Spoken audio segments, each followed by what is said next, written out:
On en parlait, Karamat.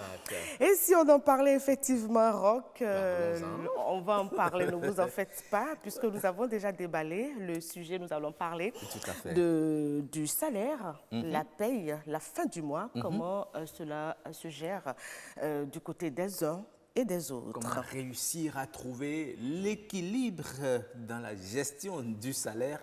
Eh bien, vous savez, quand la fin du mois approche ou bien quand on dépasse légèrement la première moitié de la quinzaine, eh bien, les soucis commencent. Eh bien, est-ce qu'il faut avoir ces soucis? Eh bien, comment gérer son salaire? Nous sommes là pour en parler avec nos invités. J'ai le plaisir de présenter Madame Danielle Adéchoubou. Bonjour, Madame. Bonjour. Oui. Permettez-moi de vous dire que vous avez un très beau sourire. Merci. Vous êtes coach. Oui. Merci d'être là. En face de vous, c'est Monsieur Eric Anator. Bonjour. Bonjour, monsieur. Très bien habillé également. Merci. Oui. Vous êtes professeur de français. Oui, absolument. Oui, vous êtes un enseignant.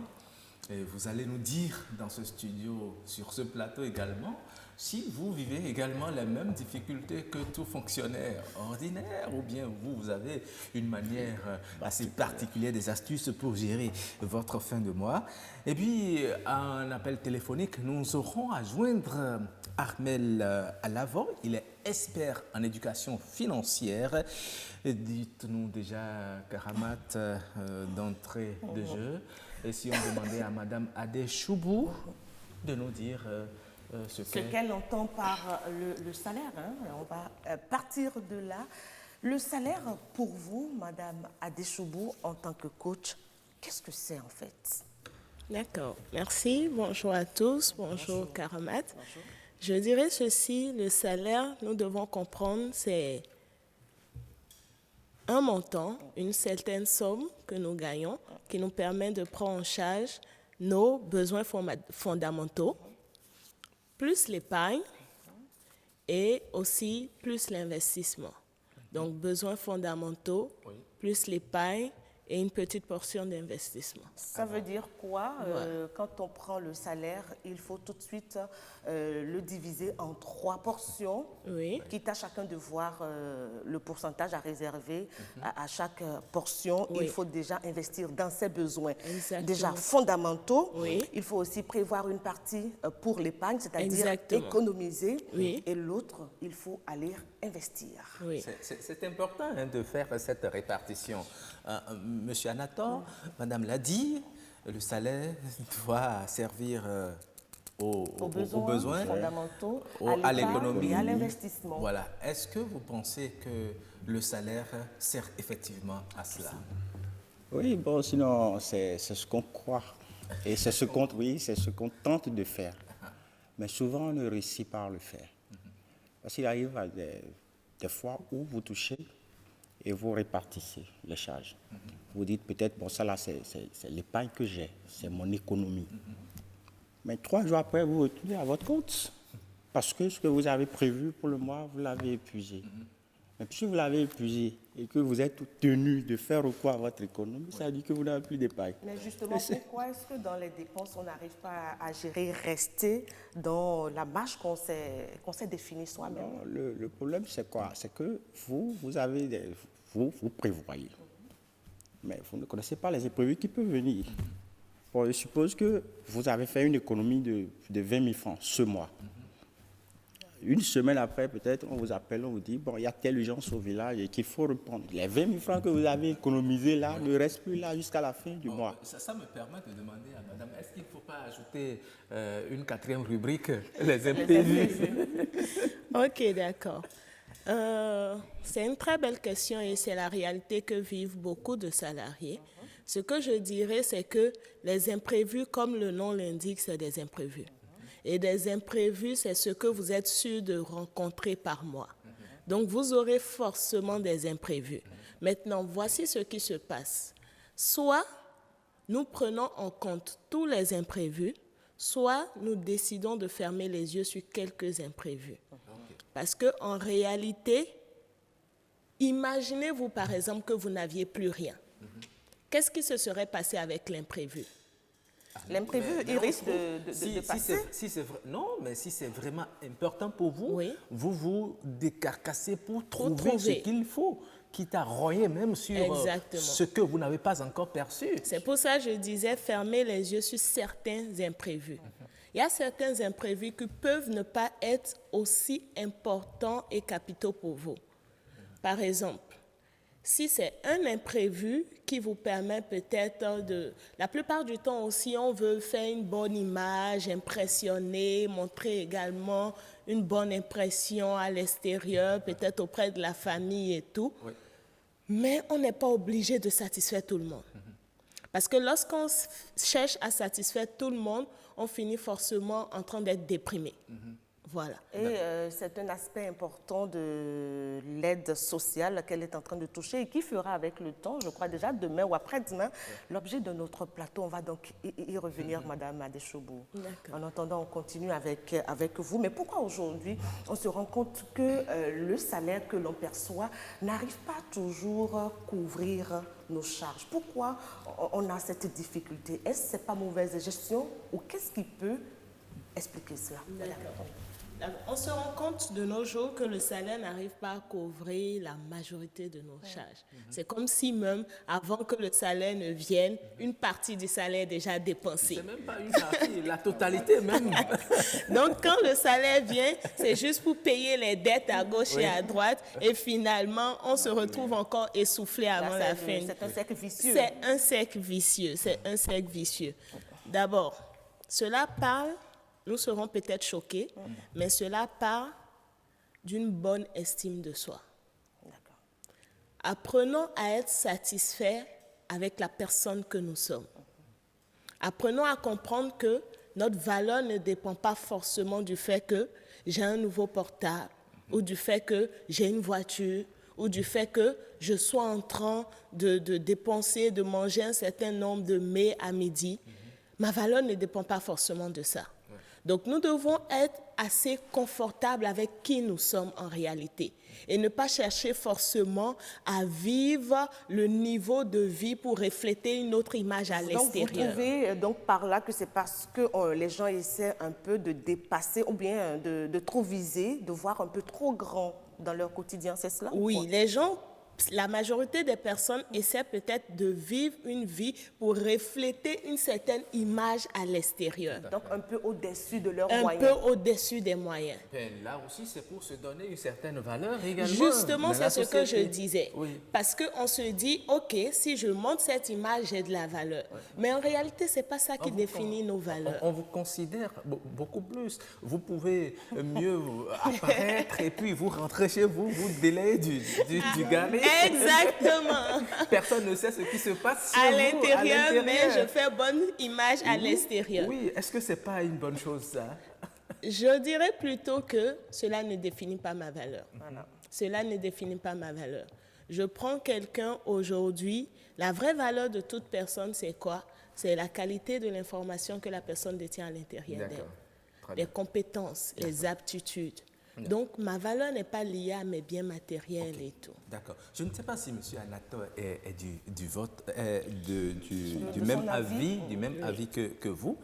Bon, je ne sais pas. Sinon, ça dépend de la société dans laquelle nous vivons. Tout à fait. Nous, en Afrique, on nous a habitués à la solidarité.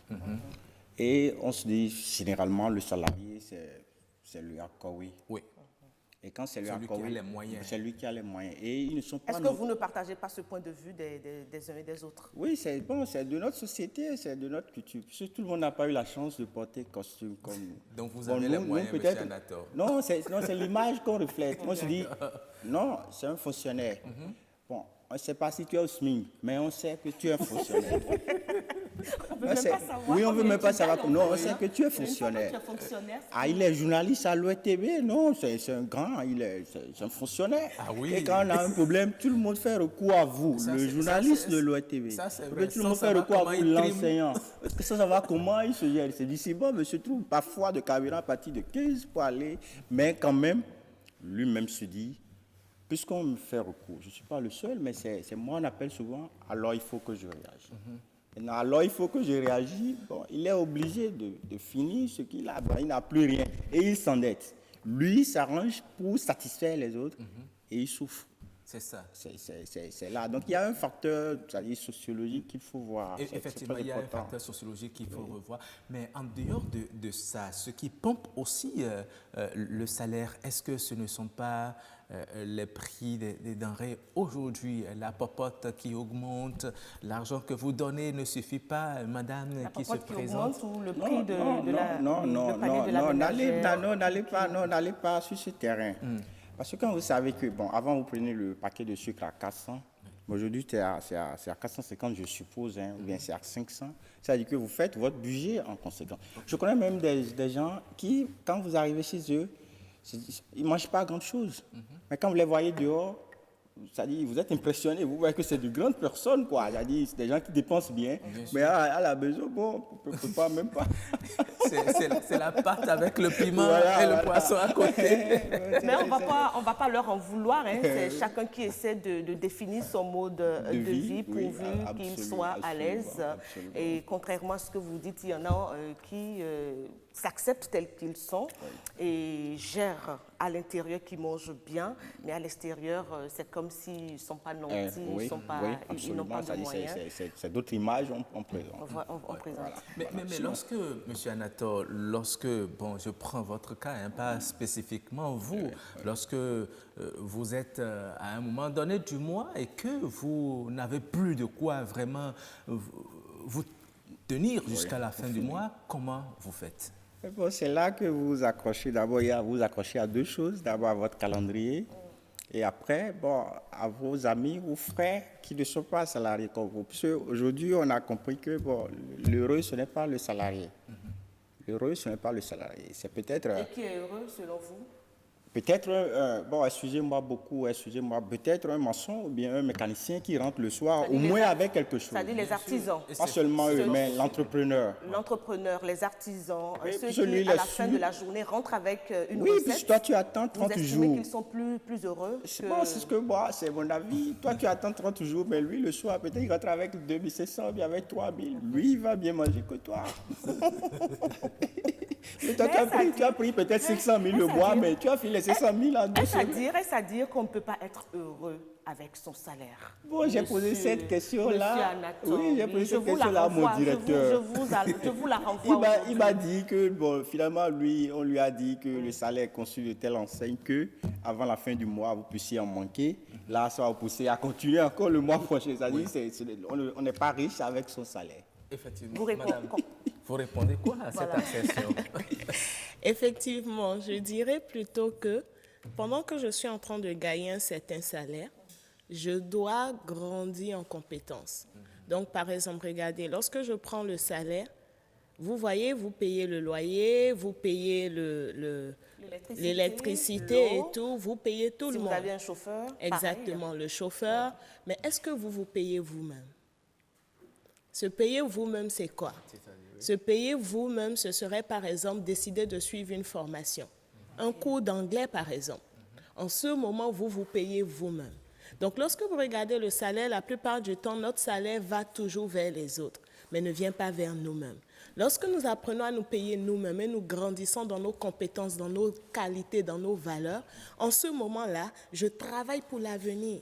Cela veut dire que j'ai un certain niveau de salaire aujourd'hui, peut-être 300 000 ou 500 000, mais en faisant ce geste où je me paie moi-même, je suis des formations, j'évolue en compétences et tout, je sécurise l'avenir en sachant que je peux obtenir maintenant une promotion parce que j'ai plus de compétences à vendre. Et qui dit promotion dit quand même augmentation légère. De salaire un tout petit peu. Exactement. Alors, on va voir, si vous permettez, Madame Adéchoubou, Monsieur Anatole, ce que pensent aussi les citoyens que nous avons pu interviewer ici même à Cotonou. Quel est leur avis sur le salaire? Est-ce que le salaire peut toujours suffire pour gérer les 30 jours qui arrivent? Nous allons le découvrir ensemble à travers cet élément. Le salaire, ça concerne ceux qui sont dans l'administration publique ou privée, qui ont quelque chose à prendre à la fin du mois, déterminé par sa fonction. Le salaire se définit comme la rémunération que vous percevez pour survivre pendant 31 jours. Le salaire suffit à celui à qui ça suffit. Bon, sinon, si on prend le salaire dans le contexte que nous le comprenons, que c'est quelque chose que tu préçois à la fin du mois, mais le salaire ne peut pas suffire du fait que au jour le jour, les dépenses s'accumulent, augmentent. Et, par exemple, aujourd'hui, si tu étais célibataire pour rentrer dans une fonction, que ce soit publique ou privée, le salaire que tu touches, pour toi seul, ça peut te suffire. Mais du moment où tu prends une épouse, même si tu es femme, du moment où tu te maries aussi, c'est que les dépenses augmentent et le salaire, ça impite sur le salaire déjà. Et quand vous faites encore enfant, donc les dépenses augmentent, mais voilà que le salaire n'augmente pas. Charge, il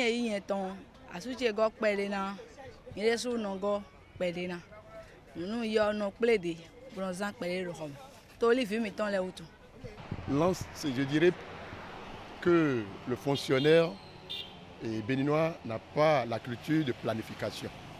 En principe, là, avant de sortir un franc, c'est-à-dire, il devait le prévoir dans son budget mensuel parce qu'il attend le salaire de façon mensuelle, quoi. Mais il y a des imprévus. C'est vraiment pas d'imprévus, mais il devrait normalement prévoir ça dans son budget. C'est-à-dire ce qui n'est pas toujours le cas. Donc il y a des amis qui viennent et comme on a l'esprit de la solidarité, on essaie de faire avec, si bien que après quelques jours, il est toujours dans le besoin de passer de l'argent. Tous les trucs là, ça coûte cher. Si ça coûte cher, donc le salaire aussi doit augmenter. On n'augmente pas le salaire reste même.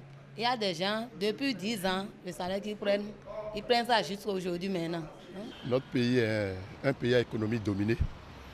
Et c'est un pays dont le développement est axé sur la fiscalité.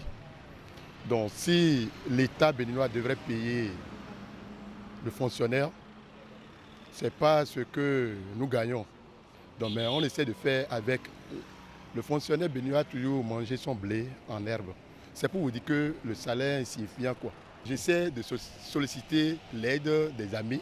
Lorsque je vois que je n'ai plus de liquidité pour pouvoir couvrir le mois, mais c'est des cas rares, isolés. Eh bien voilà la moisson que nous avons pu recueillir pour très bonne. Nous avons entendu beaucoup de choses.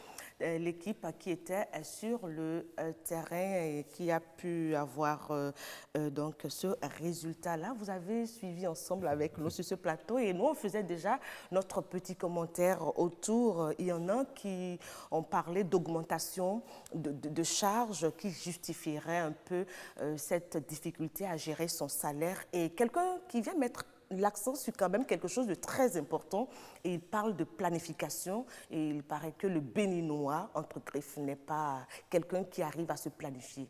Est-ce que vous êtes d'avis avec ces intervenants, madame? D'accord. C'était, comme vous l'avez dit, de très belles interventions et on a l'habitude de dire ceci. Si vous échouez dans votre planification, vous avez planifié d'échouer. Si vous avez planifié d'échouer. Oui. Si vous échouez dans votre planification, vous avez planifié d'échouer. Qu'est-ce que cela veut dire? Cela veut dire que le succès commence avec une bonne planification. D'accord. Donc, c'est ça. Mais vous savez, nous avons entendu également dans la Vospop des gens, ils ont essayé de faire une caricature. Tu étais célibataire, tu as un salaire donné. Tu grandis, tu décides de te prendre une épouse. Le salaire ne change pas de l'autre côté. Mais est-ce que c'est une mauvaise planification, ça? Parce que quand vous avez désormais une femme... C'est un élément qui vient perturber et il faut désormais reconsidérer sa planification. On revoit... Ce que moi je dirais, c'est ceci. Vous n'avez pas décidé de vous marier du mois au lendemain. Donc, c'est quand même une planification. Je vois quelqu'un, je ne l'épouse pas le mois qui suit. Donc, je suis peut-être en amitié, je dis, OK, on planifie de se marier. Maintenant, si on planifie, comment on s'organise? Voici mon niveau de salaire, voici ce que je gagne. Comment on s'organise? Il y a aussi une autre option. on peut décider de faire un petit investissement qui va nous rapporter quelque chose de tout petit par mois, et on décide, OK, on se marie à tel niveau parce qu'on sait qu'on a un petit investissement. Ou bien, c'est qu'on se marie, mais on réduit son niveau de vie. Voilà, comme quoi on ne doit jamais rien faire sur un coup de tête. On prend le temps de bien réfléchir et de voir en fonction de ce qu'on a. Je voudrais bien rebondir sur, sur l'exemple de Roch. Oui, justement par rapport à cet exemple-là, et tout à l'heure quand le monsieur de la Voix Pop parlait, on riait sur ce plateau et madame disait que non, mais... Pourtant, il y a des gens qui ont des maîtresses dehors. Elle a dit, ça ne les empêche pas d'avoir des maîtresses. C'est moi qui ai demandé, est-ce que se marier, est-ce à dire que c'est la femme qui vient ronger le salaire et elle appuie en disant, mais ça ne les empêche pas, enfin certains, d'avoir des bureaux. Qu'est-ce que vous répondez à cela, M. Anato? Non, il avait une très belle réaction. Je voudrais qu'il la partage avec. Non, c'est vrai, bon, c'est la perception de la femme. Étant naturellement jalouse, elle veut que vous soyez à elle seule. Mais parfois, dans votre difficulté, vous avez tendance à aller chercher du secours. Et c'est là que... Et quand vous allez chercher du secours, peut-être vous cherchez quelqu'un qui est financièrement peut-être plus élevé que vous. Et ça peut être une femme. Mais quand c'est une femme et qu'elle est, bon, peut-être elle est tombée sur votre charme, elle vous apprécie. Vous cédez à son charme? Non, c'est pas que vous allez devenir son mari, mais finalement, vous la prenez comme aide. Mais madame la prend comme copine ou bien femme. C'est vous qui savez ce que vous cherchez sur elle. C'est cela. C'est ce genre de refus pour pouvoir finir le mois, finalement, que vous allez peut-être finalement. C'est un autre salaire, effectivement, ça pompe, il faut pas encourager cela. Il ne faut pas encourager cela, mais on peut avoir des amis. Des amis, voilà, des amis. Qui échanger des idées. Ce sont, oui, des amis avec qui échanger des idées. Des aides, quoi. Bon.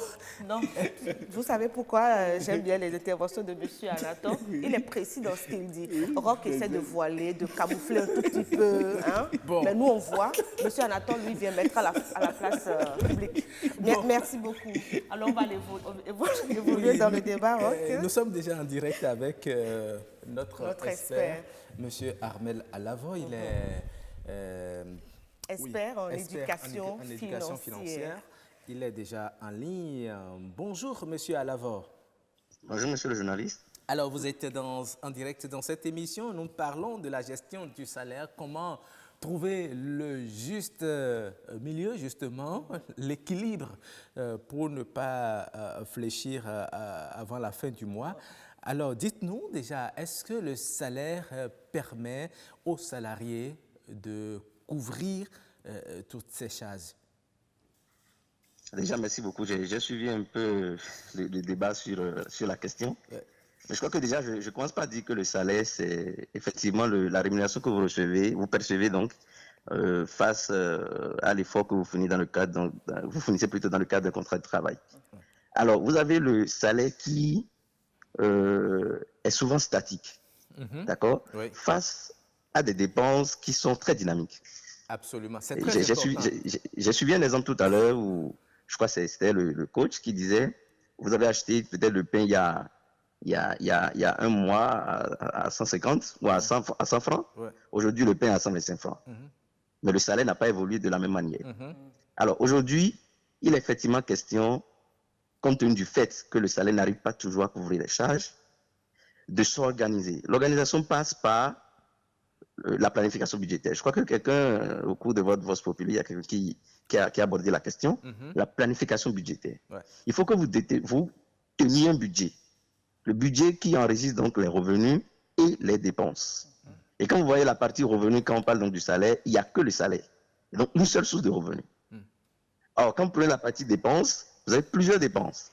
Les dépenses incompressibles, d'accord. Vous avez la partie épargne, mais j'ai entendu parler très peu d'épargne tout à l'heure.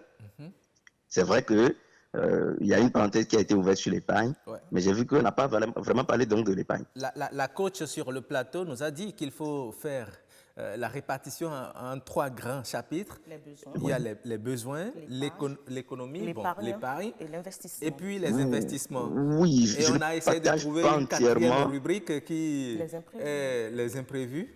Oui.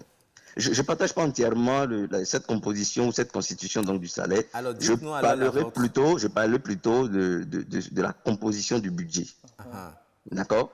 Et donc, quand vous avez les dépenses incompressibles, vous avez après des charges que vous pouvez ne pas supporter. Je parle donc de la priorisation donc, de vos dépenses. Il y a des dépenses qui ne sont pas obligatoires. Donc, il faut prioriser. Oui, faire la différence entre vos besoins, vos plaisirs et vos priorités. D'accord? Et commencez par satisfaire les priorités. Alors, lorsque vous parlez de planification budgétaire, qu'est-ce qu'on doit y mettre concrètement? Ben, comme je l'ai dit, vous avez au niveau de la partie revenu, vous avez votre salaire.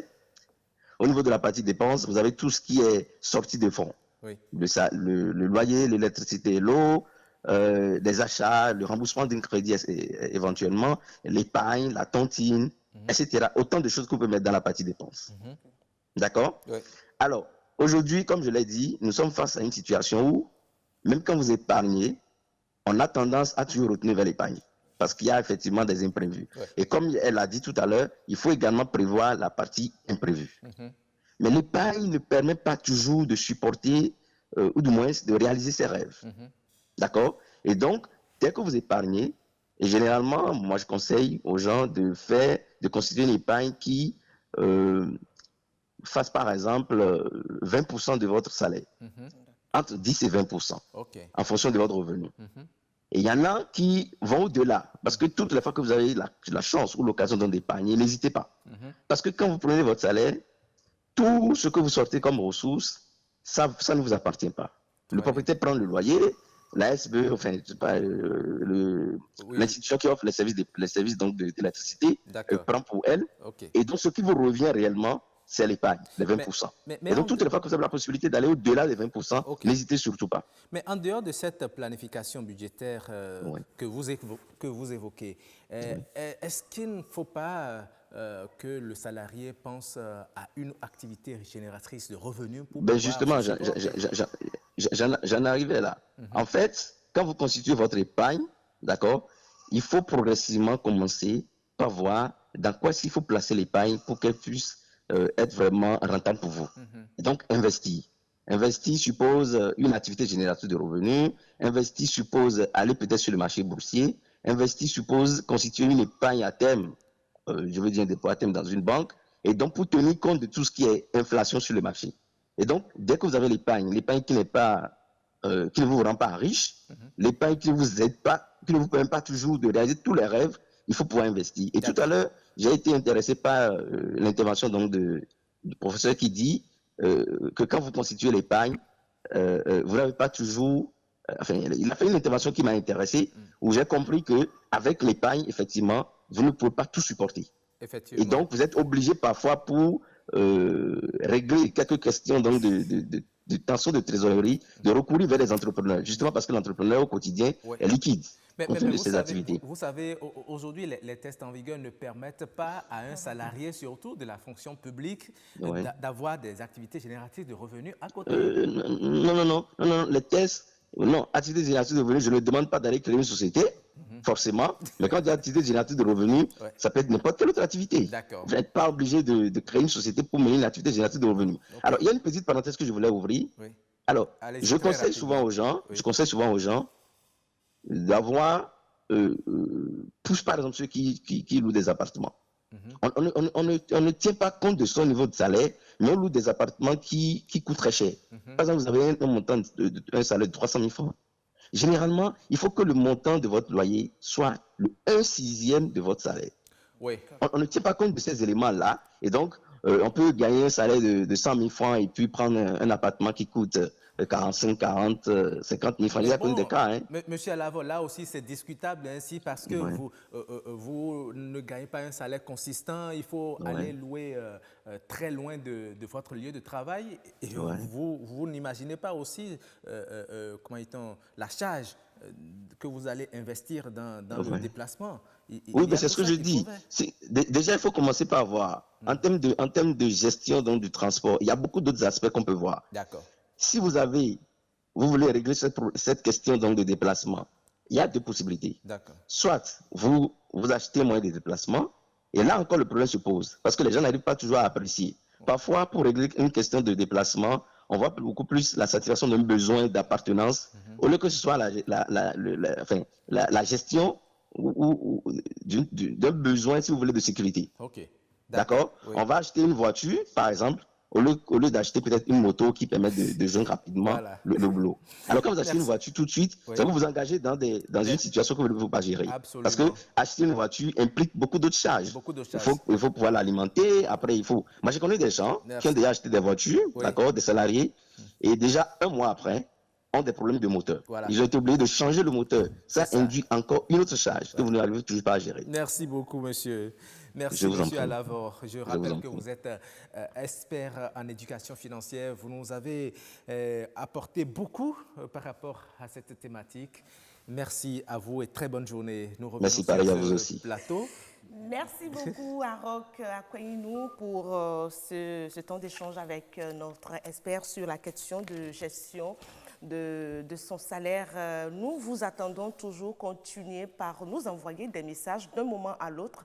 Nous allons passer à la lecture de certains qui sont en train déjà d'arriver sur nos différentes plateformes. Alors, retour au plateau. Après donc, Monsieur Alavo, que vous avez aussi écouté et sagement, religieusement. Est-ce que Monsieur Anato, à un moment donné, vous avez senti le besoin d'investir une portion de votre salaire, soit en bourse, vous avez écouté l'expert, il a parlé de bourse, ou de mener une autre activité génératrice de revenus, toujours pour pouvoir trouver l'équilibre de son salaire? Oui, c'est vrai. Bon, c'est une solution qu'on trouve surtout pour les activités rémunératrices, pour pouvoir se donner un coup de pouce. Mais parfois, quand vous restez, c'est-à-dire quand vous projetez et que vous analysez les contours, ça demande de la disponibilité aussi. Voilà que vous êtes occupé de 8h à 18h30 pour des fonctionnaires simples et parfois de 7h à 19h pour des enseignants. Pour vous, c'est un peu difficile et de pouvoir mener une autre activité. Est-ce que ce n'est pas un moyen quand même de trouver quelqu'un d'autre par soi? Même vous n'allez pas vous lever et aller gérer cela, mais trouver quelqu'un, un employeur, j'allais dire. Sinon, c'est toujours difficile parce que l'autre, lui, il est venu pour gagner peut-être quelque chose à la fin du mois. Il n'a pas le même sentiment que vous. Ça, lui n'est pas dans votre pot. Peut-être vous allez faire un prêt à la banque. Oui. Vous êtes allé faire un prêt. Oui. Mais lui, il dit, tonton, il est quoi, mais. Donc lui, il est venu, c'est juste pour profiter de vous. Et finalement, c'est vous qui épuisez votre crédit que vous avez contracté à la banque. Lui, il a pris pour lui. C'est peut-être lui qui vous met en difficulté et lui s'en va. C'est tant que vous n'êtes pas là vous-même pour suivre. Ça ne marche pas. Donc, personnellement, vous n'êtes pas dans ce schéma, vous évoluez tranquillement avec votre salaire et vous en sortez? Bon, ça ne s'en sort pas trop, mais... Oui, mais les enseignants s'en sortent généralement mieux. Après le cours, ils ont des cours de répétition à faire à gauche. Et aujourd'hui, vous savez combien ça coûte, surtout les professeurs par enfant, vous réclamez une quarantaine de mille. Vous savez, c'est vrai, c'est un peu vrai. Mais est-ce que les difficultés économiques aujourd'hui, dans le monde, ce n'est pas seulement au Bénin, permettent à ce que vous payiez à la fin de chaque mois 3 professeurs pour votre enfant, ou bien 2, français, mathématiques? Est-ce que c'est encore possible? Bon, il y en a qui le font. Il y en a qui le font. Mais s'ils veulent du bien de leur enfant. Mais puisque lui-même, il n'a que ce qu'il gagne, il n'a plus d'autres revenus, il se trouve en difficulté. Donc ça fait que vous n'avez finalement que votre salaire, mais vous êtes tenu maintenant, c'est là qu'il faut faire recours au coach pour qu'on vous donne les notions de gestion. D'accord. Alors madame la coach, on a suivi tout à l'heure monsieur Alavo qui a dit qu'il faut avoir une activité secondaire génératrice de revenus. Oui. Monsieur Anatole estime que lorsque vous créez une activité, que vous employez quelqu'un, celui-là viendra profiter de vous. Donc le mieux, c'est de se contenter de son salaire et d'évoluer tout simplement. Qu'est-ce que vous réalisez par rapport à ces deux? D'accord. Et je dirais d'abord que c'est ce que je mettais dans investissement au niveau de la définition du salaire. Il faut avoir quelque chose qui vous génère un revenu en retour. Maintenant, c'est pour ça que il faut se donner. Parce que si on ne le fait pas, après, ça finit par nous rattraper. Comme il a dit tout à l'heure, ce n'est pas forcément que vous allez ouvrir une entreprise quelque part qui va vous demander beaucoup d'investissement de votre temps et vous ne pourrez pas gérer. Vous pouvez également faire un investissement de telle manière que cela ne demande pas forcément de votre temps, de votre présence, mais vous savez que vous avez votre retour chaque fin du mois, un peu comme la bourse que beaucoup ne maîtrisent pas aujourd'hui, mais qui est également une possibilité d'investissement. Vous avez aussi la possibilité de partir sur la base de votre potentiel, de votre talent, d'une passion que vous avez, que vous pouvez déjà utiliser. Je prends par exemple quelqu'un qui a la capacité, qui sait faire peut-être des gâteaux et qui travaille peut-être dans une entreprise. La personne a la possibilité de peut-être prendre quelqu'un ou montrer à la personne comment faire du gâteau, commencer par en faire ou bien prendre quelque part et pendant que je suis au bureau, j'ai ça là et j'ai la capacité également ou de les emmener dans certains endroits pour pouvoir... Exactement. D'accord. Alors, nous allons passer à la lecture de quelques messages très rapidement. C'est vrai que nous en avons eu quelques-uns. Il y a Cyril Yayabé qui dit « Bonjour à tous, le salaire est une rémunération perçue pour un service fait. Dans la plupart du temps, il n'est pas aisé de joindre les deux bouts. Avec cela, voilà, les deux bouts, car il est forfaitaire. Pour ma part, je n'ai jamais été satisfaite de cela, puisqu'il faut toujours faire des acrobaties pour s'en sortir. Heureusement qu'il existe d'autres possibilités, telles que la création d'une seconde activité pour joindre les deux bouts. Lorsqu'à la fin du mois, vous défalquez les frais pour les dépenses régaliennes, il reste peu ou carrément tout est fini. Cependant, il existe un adage qui dit que les problèmes surviennent à la taille de vos possibilités. Donc, c'est discutable. Toutefois, oui, elle continue, elle dit toutefois, les doigts de la main ne sont pas égaux. Oui, nous allons passer à un autre message très rapidement. Oui, avec notre infographiste du jour. Il y a monsieur... Oui, bon, par rapport à la question de savoir qu'il y a des tests qui ne permettent pas aux salariés justement de créer des entreprises, il y a un téléspectateur qui a dit c'est exact, mais ces textes sont d'une caducité énervante. Il faut tout revoir pour moderniser l'administration publique et ses implications.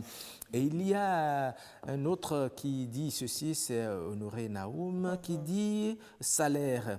Il répartit le salaire, 80% de dépenses et puis 20% d'économies. Justement, c'est ce qu'il dit. Il dit, si tu n'y arrives pas, alors la clé du bonheur est encore loin de toi. Et puis, il y a un autre message qui va venir certainement. Il y a quelqu'un d'autre qui dit, oui, envoyez le message s'il vous plaît. La grande, c'est délicat. Il y a certains cas où le salaire suffit largement à leurs besoins, mais l'autre comme nous, où le salaire ne couvre pas nos besoins. Bon, ce n'est pas bien compris. Dans ce cas, on réfléchit à notre niveau de revenu mensuel et on pense à créer des sources de revenus autres que le salaire. Pour mon expérience, je me suis privé de beaucoup pendant mes premiers mois de salaire afin d'épargner et lancer une activité parallèle à mon boulot. C'est ce que nous disions sur ce plateau, ce que j'ai fait. Et aujourd'hui, certainement, il a trouvé le bon bout. Voilà. Merci beaucoup à ceux-là qui nous ont envoyé leur message. Nous tendons déjà vers la fin de cette discussion. Nous allons faire un dernier tour de table rapidement pour voir les avec petites astuces pratiques à donner. Je vais commencer peut-être par la coach. Oui, la coach, des astuces pratiques pour vraiment se mettre à l'abri de ce stress de la fin du mois ou même quand vous avez fait des prêts à la banque, vous êtes obligé d'aller voir le découvert et puis vous mettez la corde au cou.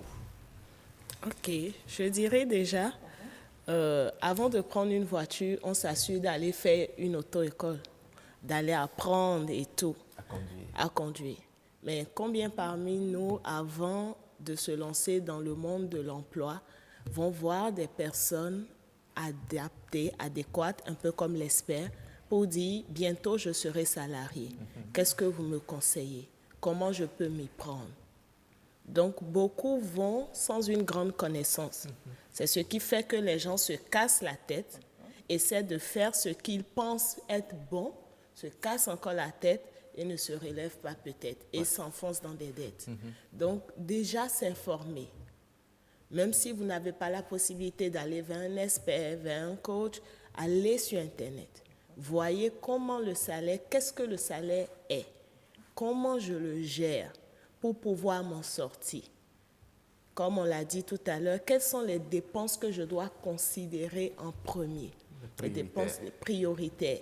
Comment je fais la répartition du salaire pour pouvoir réellement tenir. Et comme on a dit, soyez rigoureux avec vous-même.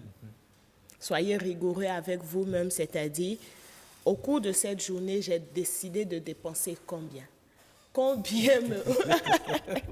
Oui, c'est vrai, c'est pas évident.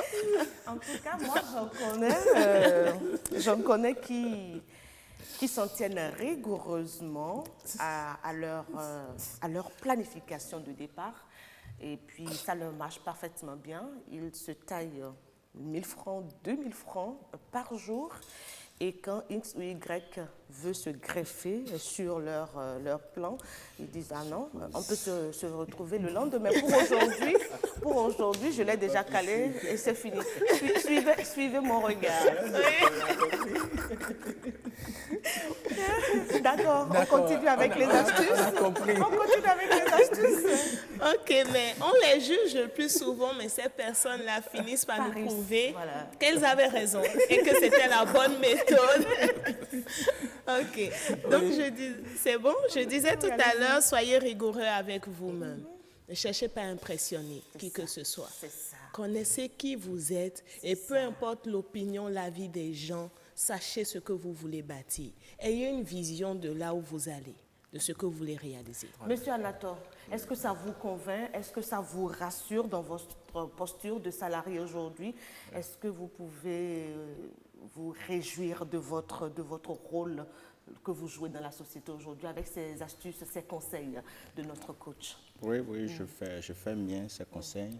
Il faut de la rigueur, vraiment. Voilà. Il faut de la rigueur. Et il faut aussi s'abstenir de le suivisme. C'est-à-dire, il ne faut pas aller au resto quand vous n'avez pas le moyen d'aller là. Il ne faut pas aller parce que les autres sont là-bas. Si vous n'avez pas la même fiche de paie. Ouais. Dans Ou bien si vous voulez aller dans un resto, prenez le soin d'aller voir à combien ils font leur mets. Voilà. Donc, soyez rigoureux avec vous-même. Ne cherchez pas à passer dans toutes les buvettes tous les soirs quand vous finissez. Si vous allez vous asseoir et que vous prenez une vous petite allez vous bouteille, créer d'ennuis, arriver à la maison pendant que les autres dont vous prenez une feuille et vous écrivez. Ah ben pourquoi j'aurais pu éviter ça? Ben, le lendemain, vous reprenez la même bêtise. Donc il faut de la rigueur, vraiment. D'accord, il faut vraiment de la rigueur. Chacun a sa vie, chacun a son existence et chacun a ses moyens. Vous avez écouté les uns et les autres.